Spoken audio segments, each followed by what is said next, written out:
Cruiser.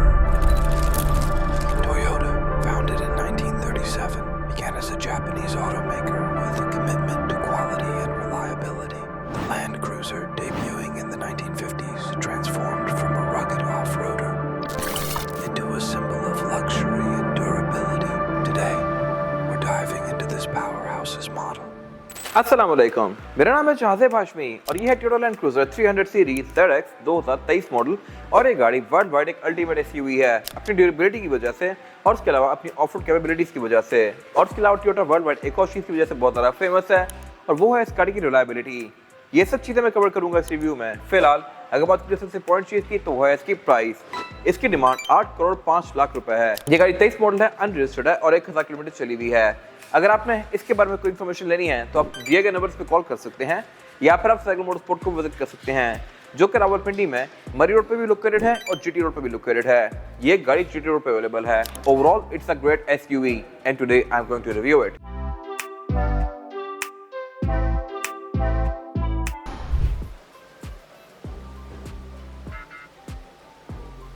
Let's start with the exterior of this car. Land Cruiser की ये 300 series है और यहाँ पे इंटरेस्टिंग चीज ये है कि इसमें काफी सारी चीजें पहले से कम की गई हैं और कुछ चीजें पहले ज्यादा बेहतर थी 200 सीरीज में। वो क्या है मैं कवर करूंगा इस रिव्यू में। फिलहाल अगर आपने रिव्यू यहाँ तक देख लिया है तो मेरे चैनल सब्सक्राइब जरूर कर लीजिएगा और इस वीडियो को लाइक भी कर दीजिएगा। अगर बात कीजिए इस गाड़ी के फ्रंट एंड की तो इसमें जो ग्रिल्स हैं ये काफी ज्यादा कर दी गई हैं अननेसेसरीली। मोस्टली ग्रिल्स यहाँ पे बंद हैं, ये वाली ग्रिल्स बंद हैं, ये वाली ग्रिल्स भी आधी बंद है, नीचे वाली ग्रिल्स भी ऑलमोस्ट फेक हैं और I am not sure Toyota ने यहाँ पे इतनी सारा ग्रिल्स क्यों कर दी हैं। काफी हद तक कैडिलैक से इंस्पायर्ड लगती है और इसकी हेडलाइट सब काफी छोटी कर दी गई हैं। जो एक्स्ट्रा स्पेसेस छोड़ी गई हैं आई एम श्योर कि फेसलिफ्ट बाद टोयोटा इनको बहुत सारा खूबसूरत बना देगा, बट प्री फेसलिफ्ट कार में हमें इसी से गुजारा करना पड़ेगा। और यहाँ पे एक और इंटरेस्टिंग चीज़ ये है कि इसमें फीचर्स भी कोई खास इंप्रूव नहीं है ऐसी 200 सीरीज से। यहाँ पे जो एक मेजर इंप्रूवमेंट है वो है इस गाड़ी की फॉग लैंप। इसकी फॉग लैंप के साथ यहाँ पे एक और भी लाइट दी गई है छोटी सी, वो बेसिकली कॉर्नरिंग लाइट है और ये टायर टर्न करने पे ऑन होती है और आपकी साइड की विजिबिलिटी को बेहतर बनाती है। LX 570 में इस तरह की लाइट आती थी, 200 सीरीज में नहीं थी, बट ये अब ऐड कर दी गई है एंड दैट्स इट। यहाँ पे और कोई मेजर रिफाइनमेंट नहीं है। हेडलाइट्स इसकी ऑटो लेवलिंग वाली हैं, ऑटो ऑन ऑफ होती हैं, ये चीज़ पहले भी थी। DRL इसमें काफ़ी बड़ी कर दी गई है, बोनट पे काफ़ी स्ट्रॉन्ग हम्प्स दे दिए गए हैं।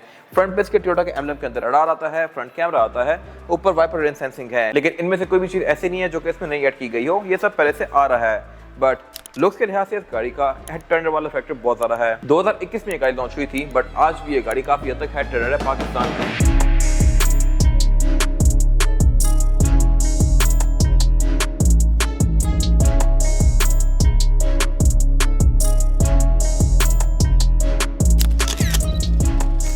और अगर बात कीजिए इस गाड़ी की साइड प्रोफाइल की तो यहाँ पे चीज़ इंटरेस्टिंग होने लग जाती हैं इस तरह से कि यहाँ पे जो इसके साइड मिरर हैं ये अब डोर्स के अंदर माउंटेड आते हैं। पहले ये ऊपर थे। विंडोज़ की शेप डिफरेंट है और फेंडर्स भी LC 300 सीरीज में बहुत ज़्यादा बड़े कर दिए गए हैं। ये कंपनी से नहीं आते, आफ्टर मार्केट आप लेके लगवाएंगे तो ये इतने बड़े होते हैं और लुक्स के लिहाज से काफ़ी डिफरेंट है। सेम गोज फॉर रिम, बाकी यहाँ भी काफ़ी डिफरेंसेस हैं, वो सब मैं कवर करूँगा। फिलहाल अगर बात की जाए फीचर्स की तो ये भी मोर और लेस पहले जैसे ही हैं। इसके साइड में रिट्रैक्टेबल है, एडजस्टेबल है, इनमें ऑटो का फीचर आता है। यहाँ पे नीचे कैमरास दिए गए हैं, पडल लैंप्स दिए गए हैं। लेकिन यहाँ पे जो चीज़ बहुत ज़्यादा यूनिक है वो ये है कि इसके साइड मिरर अब ये ऑटो डिमिंग फीचर के साथ भी हैं। पहले आपने देखा होगा कि अंदर के जो मिरर होते हैं उन पर जो तेज़ रोशनी पड़ती है तो वो डिम हो जाते हैं और आपकी आंखों में रोशनी नहीं छुपती। अब इसके साइड मिरर में भी ये फीचर इनकॉर्पोरेट कर दिया गया है। इसके साइड मिरर में भी जैसे ही तेज़ रोशनी पड़ेगी ये डिम हो जाएंगे। ये एक अच्छा एडिशन है जो कि पहले सिर्फ आपको रेंज रोवर्स में देखने को मिलता था। इसके अलावा यहाँ पे एक चीज़ कम की गई है और वो ये है कि इसमें से अब हाइट कंट्रोल निकाल दिया गया है, यानी कि आप अपनी मर्जी से इस गाड़ी की हाइट को रेस और लोअर नहीं कर सकते। ये चीज़ सिग्नल से भी थी, LC 200 में भी थी, बट इसमें नहीं दी गई। I am not sure why. ये चीज़ अब सिर्फ LX 600 तक लिमिटेड है। बाय द वे अमेरिका में भी ये गाड़ी लॉन्च नहीं की गई। लैंड क्रूजर 200 सीरीज तक अमेरिका में आई है, ये चीज़ अब वहाँ पे डिसकंटिन्यू कर दी गई है और इस वजह से लैंड क्रूजर की वैल्यू US में काफ़ी ज़्यादा बढ़ती जा रही है। बाकी वर्ल्ड वाइड भी इस गाड़ी की फैन बेस काफ़ी ज़्यादा स्ट्रॉन्ग है क्योंकि गाड़ी बहुत ज़्यादा रिलायबल है और हाइट कंट्रोल वाला एलिमेंट ना होने की वजह से शायद इसकी रिलायबिलिटी और भी ज़्यादा बेहतर हो जाएगी। फिर इसके अलावा इसमें स्मार्ट एंट्री आती है और यहाँ पे जो एक मेजर डिस्टिंक्टिव फीचर है वो ये है कि इसकी विंडोज़ की जो कैरेक्टर लाइंस हैं ये काफ़ी ज़्यादा थिक हो जाती हैं बैक पे, ये जो क्रोम है, और यही शो करवाता है कि ये गाड़ी 300 सीरीज़ है। जो गाड़ियाँ कन्वर्ट होती हैं उनमें ये चीज़ नहीं होती, उसकी बेसिकली क्रोम की स्ट्रिप यहाँ पे आगे खत्म हो जाती है। तो साइड से आप इस चीज़ को भी देख के नोटिस कर सकते हैं कि ये गाड़ी असल है, ये कन्वर्टेड। और अगर बात करें इस गाड़ी के रेयर एंड की तो इस पर भी कुछ मेजर चेंजेस किए गए हैं। ये चेंजेस अच्छे हैं या बुरे हैं, हर किसी की अपनी ओपिनियन है। मेरे ख्याल से ये बुरे हैं। इस तरह से कि इस गाड़ी का टेल गेट सिंगल ही पीस है। अगर मैं इसकी डिग्गी ओपन करता हूँ तो इसका ये सिंगल ही पीस ऊपर जाता है और आप यहाँ पर चढ़ के बैठ नहीं सकते। ऐसी 200 में सिग्नल्स में पिछली जितनी भी मोस्ट लैंड क्रूजर्स थी उनमें यहाँ पे एक नीचे वाला एरिया नीचे फोल्ड होता था जहाँ पर आप चढ़ के बैठ सकते थे, बट इसका केस में ऐसा नहीं है, आप यहाँ कंफर्टेबली बैठ नहीं सकते। तो ये मेरे ख्याल से एक वीएससी चीज़ है। रेंज रोवर्स में ये चीज़ अभी तक नीचे फोल्ड हो रही है, लेकिन यहाँ पे एक चीज़ इंप्रूव्ड है और वो है इस गाड़ी की थर्ड रो सीट्स। प्राडो में ये सीट्स 2009-10 से आ गई थी, लैंड क्रूजर में 21 में जाके दी गई हैं। I am not sure why. 2021 तक लैंड क्रूजर की सीट साइड पे फोल्ड करते थे आप, थर्ड रो सीट्स, जबकि इसका केस में इनको आप इलेक्ट्रॉनिकली फोल्ड अनफोल्ड कर सकते हैं इस तरह से, जो कि मेरे ख्याल से काफ़ी यूजफुल चीज़ है। इससे रेयर पैसेंजर्स का लेगरूम भी बेहतर हो जाता है और क्लाउड ट्रंक की यूटिलिटी भी काफ़ी हद तक इंप्रूव हो जाती है।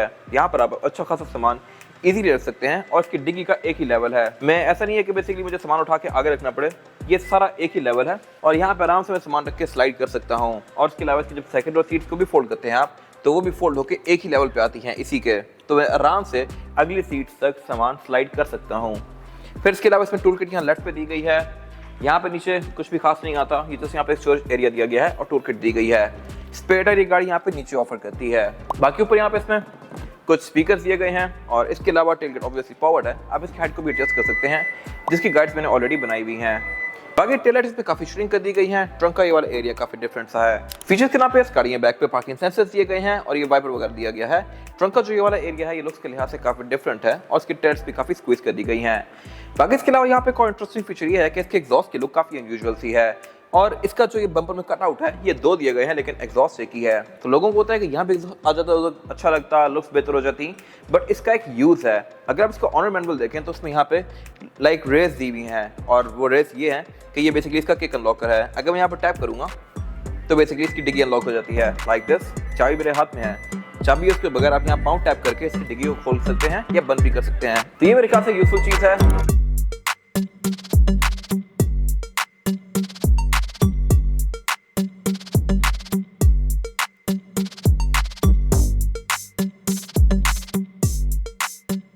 इसके बाद अगर बात की जाए इस गाड़ी के इंटीरियर की, तो इसके जो हाईलाइट फीचर्स हैं उनमें सबसे मेन पे है इसका पोस्ट स्टार्ट, क्योंकि ये बैठते साथ सबसे पहली चीज नोटिस करेंगे और ये इंटरेस्टिंग है इस तरह से कि ये फिंगरप्रिंट सेंसर है। आम गाड़ी में तो एक बटन होता है, बट इसके केस में स्टार्ट स्टॉप ऊपर लिखा हुआ है, लेकिन दरमियान में एक ग्रे एरिया है। ये बेसिकली आपकी फिंगर को स्कैन करता है। आप इसको इनेबल डिसेबल कर सकते हैं, लेकिन अगर आप इसको इनेबल करते हैं तो आपको सही ट्रांसपोर्टर जैसे स्टार्ट वाली फील आती है, क्योंकि गाड़ी आपके फिंगरप्रिंट के अलावा किसी और से स्टार्ट नहीं होगी। और इवन अगर मैं ये वाली फिंगर लगा दूंगा और मैं इससे स्टार्ट करूंगा तो गाड़ी तब भी ऑन नहीं होगी। ये एक इंटरेस्टिंग चीज है और इसके अलावा ये काफी अच्छा सिक्योरिटी फीचर भी है। बाकी स्टीयरिंग व्हील इसका लुक्स के लिहाज से काफी इंप्रूव कर दिया गया है। मीटर भी काफी इंप्रूव किया गया है इस तरह से कि 200 सीरीज में 2020-21 तक जो मीटर के सेंटर में डिस्प्ले था वो बहुत छोटा सा था और 2016 की ग्रैंडे में 15 की ग्रैंडे में भी सिस्टम वैसा ही आ रहा था। तो इतनी महंगी गाड़ी भी इतनी छोटी स्क्रीन ऑफर कर रही थी। इसका केस में इसको काफी इंप्रूव कर दिया गया है। अब ये स्क्रीन आपको स्टैट्स भी काफी ज्यादा शो करवाती है, ग्राफिक्स भी इसके नए वाले हैं और इसके अलावा ये मीटर है भी अच्छा खासा वाइड। फिर इसमें एक और जो चीज अच्छी ऐड की गई है वो है हेड्स अप डिस्प्ले। ये चीज भी इससे पहले सिर्फ LX 570 या LX 600 तक लिमिटेड था, अब लैंड क्रूजर में भी ये चीज दे दी गई है, जो कि मेरे ख्याल से बहुत अच्छा एडिशन है। ये गाड़ी मुझे विंड स्क्रीन के अंदर इसकी बहुत सारी चीजें शो करवाती है, जैसे कि स्पीड, RPM, गियर्स, लेन वगैरह। बाकी इसके अलावा डैशबोर्ड की बिल्ड क्वालिटी भी इंप्रूव कर दी गई है। साउंड सिस्टम भी इसमें इंप्रूव किया गया है इस तरह से कि इसमें स्पीकर अब JBL के आते हैं, जबकि पहले टोयोटा में आम स्पीकर आया करते थे। फिर इसके अलावा इसकी मल्टीमीडिया स्क्रीन भी इंप्रूव की गई है इस तरह से कि इसमें Bluetooth, aux, navigation, USB, Android auto, Apple CarPlay, ये सारी चीजें दे दी गई हैं और इसका टच भी ज़्यादा रिस्पॉन्सिव है। पहले वाली लैंड क्रूजर में ये स्क्रीन TFT थी, इसमें ये कैपेसिटिव है, मतलब इसका टच काफी ज्यादा रिस्पॉन्सिव है एज कम्पेयर टू दैट। और इसके अलावा इसके जो ग्राफिक्स हैं ये भी इंप्रूव्ड हैं इस तरह से कि इसमें स्प्लिट स्क्रीन वाला कॉन्सेप्ट दिया गया है, जैसा कि रेंज रोवर्स में आता है या LX 570 में आता था। मुझे यहाँ पे हाफ स्क्रीन में गाड़ी की स्टैट्स शो हो रही हैं, क्लाइमेट कंट्रोल शो हो रहा है, एवरेज वगैरह शो हो रही है और बाकी यहाँ पे मैं मैप, मीडिया वगैरह प्ले कर सकता हूँ। लेकिन अगर मैं इसको फुल स्क्रीन पे भी मीडिया प्ले करना चाहूँ तो वो मैं कर सकता हूँ। यही हाफ स्प्लिट वाला एरिया लेफ्ट पे भी जा सकता है इस तरह से, तो ये एक काफी यूजफुल चीज है। तो बाकी उससे नीचे इसके एयर वेंट्स वगैरह नॉर्मल दिए गए हैं, लेकिन इसके जो सीट्स वगैरह के कंट्रोल हैं ये भी यहाँ से हटा के अब ऊपर कर दिए गए हैं, तो ये भी ज्यादा प्रोमिनेंट हैं और इजी टू एक्सेस हैं। मैं ड्राइव करते हुए इसी तरह से इसके बटन वगैरह को यूज कर सकता हूँ। तो nice attention to detail. Steering wheel भी हीटेड आता है, ये चीज हर ZX में नहीं आती, हर लैंड क्रूजर में नहीं आती। जो टॉप ऑफ एंड गाड़ियां होती हैं उन्हीं में ये फीचर दिया गया होता है। इसके स्टीयरिंग की जो ग्रिप्स हैं ये सर्दियों में गर्म होंगी और मुझे काफी कोजी सी फीलिंग देगी। वाइपर्स में रेन सेंसिंग है, हेडलाइट्स में ऑटोमेटिक हैं और उसके अलावा बाकी यहाँ पे कुछ और कंट्रोल्स दिए गए हैं जो कि नॉर्मल से हैं। बट एक चीज यहाँ पे जो वियर्ड है वो है इसकी ये सेंटर वाला एरिया, इसमें सीढ़ी डलती है। ये मेरे ख्याल से एक बहुत वियर्ड चीज़ है। 2023-24 की गाड़ियाँ भी अभी तक सीडी वाला फीचर ऑफर कर रही हैं। हालांकि आई एम श्योर कि अब कोई सीडी यूज़ नहीं करता होगा। कोई बहुत ही किसी की पुरानी गाड़ी हो तो वो स्पेसिफिकली जाके सीडी लेके इसमें डालेगा, लेकिन इतनी नई गाड़ी में मेरे ख्याल से सीडी डालते हुए काफ़ी वियर्ड लगेंगे। फिर नीचे यहाँ पे इसकी एक ये ड्रॉर दी गई है जिसमें बेसिकली इसका कार्ड का इनपुट, USB का इनपुट, C-टाइप का इनपुट दिया गया है और इसके अलावा साथ यहाँ पे इसका ड्राइव मोड सिलेक्टर दिया गया है। अगर मैं ड्राइव मोड पर टैप करूंगा और दिए गए डायल को घुमाऊंगा तो ये गाड़ी में ड्राइव मोड शो करवाएगी, जो कि टोटल 6 हैं। और ये भी इंटरेस्टिंग है इस तरह से कि इसमें स्पोर्ट्स भी 2 आते हैं, एक स्पोर्ट्स और फिर स्पोर्ट्स प्लस। यानी कि आपने अगर गाड़ी को भगाना है, रेसें लगानी तो स्पोर्ट्स पे कर देंगे, लेकिन अगर आपने उससे भी लाइक ऑल आउट करना है, गाड़ी को लाइक फुल जैसे कहते हैं यूज़ करना है, तो फिर आप इसको स्पोर्ट्स प्लस पे लेके जाएंगे।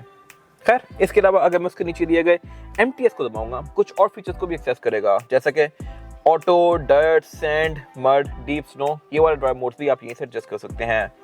MTS यानी मल्टी टेरेन सिस्टम एक काफ़ी यूजफुल फीचर है जो कि ऑफ रोडिंग में काम करता है। फिर डैक, डाउन असिस्ट कंट्रोल और क्रॉल कंट्रोल भी यहाँ पे दिया गया है। क्रॉल कंट्रोल को आप कह सकते हैं कि ये बेसिकली टायर्स का क्रूज कंट्रोल है। ये गाड़ी खुद इंजन की पावर को यूज़ करके टायर्स को अलग अलग घुमाएगी और काफ़ी कम एरिया पे काफ़ी ज़्यादा टर्न कर सकती है व्हील स्पिन करवा के क्रॉल कंट्रोल में। और इसके अलावा अगर किसी खड्डे में फंस जाए तब भी हर टायर अलग से घूमेगा। जिस टायर पे ज़्यादा ग्रिप है वही टायर घूमेगा, जो टायर स्लिप हो रहा है उस टायर से इंजन पावर कट कर देगा। तो इसकी बहुत सारे यूजफुल फीचर्स हैं जो कि मैंने पहले कवर किए हुए हैं। खैर, इसके अलावा ये गाड़ी ऑल टाइम 4x4 है, तो यहाँ पे 4x4 की सिलेक्शन दी गई है, H4 और L4, और इसके अलावा इसमें पार्किंग ब्रेक भी इलेक्ट्रॉनिक कर दी गई है। ये भी इसकी एक मेजर इंप्रूवमेंट है। सेंटर में ये कंसोल दिया गया है, इसमें कूल बॉक्स आता है, सीट्स इसकी साइज के लिहाज से काफ़ी बड़ी हैं और ये हीटेड प्लस वेंटिलेटेड हैं, है भी इलेक्ट्रॉनिकली एडजस्टेबल। लेकिन इसके डैशबोर्ड के सेंटर में यहाँ पे काफ़ी वियर्ड एरिया दिया गया है। देखने में आपको 100% वायरलेस चार्जर लगेगा, लेकिन ये वायरलेस चार्जर है नहीं, ये सिर्फ एक ड्रॉर है। आप यहाँ पे फ़ोन रखेंगे और फ़ोन पड़ा रहेगा, चार्ज नहीं होगा। फिर इसके अलावा डोर्स वगैरह इसके काफ़ी अच्छे खासे बैकअप कर दिए गए हैं, क्वालिटी के लिहाज से काफ़ी इंप्रूव्ड हैं। ड्राइवर की सीट में मैनुअल फंक्शन आता है, यानी कि गाड़ी को बंद करने के साथ साथ ये सीट पीछे होगी, स्टीयरिंग ऊपर जाएगा। ऑन करूंगा तो यही चीज़ें एडजस्ट करेंगे मेरे सीटिंग पोस्चर के हिसाब से। वैनिटी मिरर इस गाड़ी में ड्राइवर और पैसेंजर दोनों के लिए आते हैं विद लाइट्स, और इसके अलावा यहाँ पे माइक्स भी दिए गए हैं। रियर मिरर ऑटोडिमिंग वाला है और ये गाड़ी सनरूफ ऑफर करी है। इवन आज भी ये मेरे ख्याल से एक वियर्ड चीज़ है, जबकि रेंज रोवर्स काफ़ी पहले से पैनोरामिक रूफ दे रही हैं। यहाँ पे टोयोटा वर्क कर सकता था, लेकिन सनरूफ हो, पैनोरामिक रूफ हो, जो मर्जी हो, टोयोटा की गाड़ियाँ बिकती ही बिकती हैं। तो टोयोटा अभी ये चीज़ें बचा के रख रहा है, जब इसकी सेल्स थोड़ी सी कम होंगी तो फिर से पैनोरामिक रूफ फ्री आ जाएगी और दोबारा सेल्स ऊपर हो जाएंगी। और अगर बात की जाए इस गाड़ी में रियर पैसेंजर्स के लिए सीटिंग कैपेसिटी की, तो ये भी बैक पे अच्छी खासी स्पेशियस है। मेरे पास लेग रूम का यहाँ पे बिल्कुल भी कोई इशू नहीं है और हेड रूम भी यहाँ पे डिसेंट है। और इसके अलावा फीचर्स भी यहाँ पे प्रूव कर दिए गए हैं इस तरह से कि इसकी जो ये स्क्रीन हैं अब ये टच में आती हैं। पहले इनके लिए एक रिमोट दिया गया होता था यहाँ पे, वो चीज़ अब खत्म हो गई है, इनको टच से यूज़ करेंगे। ग्राफिक्स के लिहाज से भी ये इम्प्रूव्ड हैं और इसके अलावा फीचर्स के लिहाज से भी। और इसके अलावा इसमें रेयर सीट्स भी अब वेंटिलेटेड आती हैं। ये चीज़ भी पहले सिर्फ LX 570 तक लिमिटेड थी, बट अब 300 सीरीज में बैक पे भी फैंस आ गए हैं। ये सीट्स हीटेड भी हैं और क्लाइमेट कंट्रोल भी यहाँ पे डुअल जोन दिया गया है। ये सीट्स रिक्लाइनेबल हैं, इनको फोल्ड करके आप इसमें थर्ड सीट्स को एक्सेस कर सकते हैं। यहाँ पे एयर वेंट भी काफ़ी सारे दिए गए हैं, सेंटर में भी, पाँव पे भी और सर पे भी। रेयर विंडोज प्राइवेसी वाली हैं, डोर्स में JBL के ट्विटर्स भी आते हैं और इसके अलावा यहाँ पे एयरबैग्स भी दिए गए हैं, सीट बेल्ट भी दी गई हैं और ISOFIX के पोर्ट्स भी हैं।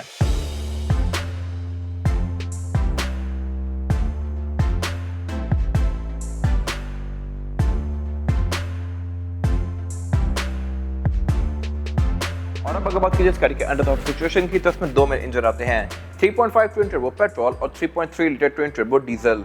ये 3.5 ट्विन टर्बो पेट्रोल है और ये गाड़ी 409 हॉर्स पावर प्रोड्यूस करती है, जो कि एक बहुत अच्छा फिगर है इस बॉडी साइज के लिहाज से। और इसका टॉर्क भी 473 पाउंड फीट ऑफ टॉर्क है, जो कि अगेन एक डिसेंट फिगर है। ये इंजन अब V8 नहीं है, पहले ये गाड़ी V8 आ रही थी पिछले तकरीबन 20-25 साल से, बट अब इसमें चीज़ डिसकंटिन्यू करके इसको V6 कर दिया गया है और ट्विन टर्बो चार्ज कर दिया गया है। परफॉर्मेंस के लिहाज से पिछली किसी भी लैंड क्रूजर से काफ़ी बेहतर है और एवरेज के लिहाज से भी। अभी भी ये गाड़ी आपको मीटर पे 7.3 की एवरेज शो कर रही है, जो कि इतनी बड़ी गाड़ी के लिहाज से एक बहुत अच्छी एवरेज है। यूजुअली लोगों को ये एवरेज MG या सिविक देती हैं, सिविक रिबॉन। तो बेसिकली इस गाड़ी की हाईलाइट्स इसकी एवरेज और इसकी पावर है, ट्विन टर्बोस हैं। फिर इसके अलावा इसका इंजन में काफी टाइटली पैक्ड है, बोनट के अंदर इंसुलेशन दी गई है, हाइड्रोलिक्स भी दिए गए हैं। इसके बाद अगर बात की जाए इस गाड़ी के टायर साइज की, तो टायर साइज जो ऑफर करती है LC 300 सीरीज, ये है 265, 55 और 20। इसमें 20 इंचेस का रिम आता है, जो कि मल्टी स्पोक रिम है और ये स्मोकी क्रोम है। बेसिकली है ये क्रोम सा ही शाइनी है, लेकिन इसमें ग्रे का टच दिया हुआ है, जो कि इसके लुक को थोड़ा डिसेंट बना रहा है। और टायर ये गाड़ी डनलॉप ग्रैंड ट्रैक ऑफर करती है, जो कि टोयोटा अपनी मोस्टली कार्स में देता है, जो कि अच्छा टायर है और आपको 50 से 60 हज़ार किलोमीटर तक एक अच्छी राइड प्रोवाइड करेगा। फिर ये गाड़ी all wheel disc brake offer करती है और इसमें ट्रैक्शन कंट्रोल ABS वगैरह भी आती हैं, जो कि इसकी राइड को और ज़्यादा बेहतर बनाती हैं। फिर ये गाड़ी है भी ऑल टाइम 4x4। ये था आज का रिव्यू। अगर आपको ये रिव्यू पसंद आया है तो इस वीडियो को लाइक कीजिए, मेरे चैनल को सब्सक्राइब कीजिए और अगर आपके पास इस गाड़ी से रिलेटेड कोई भी राय है तो उसको कमेंट सेक्शन में शेयर जरूर कीजिएगा, ताकि वो लोग जो ये गाड़ी लेने वाले हैं वो आपकी राय से फ़ायदा उठा सकें। अपना ख्याल रखिएगा। Thank you.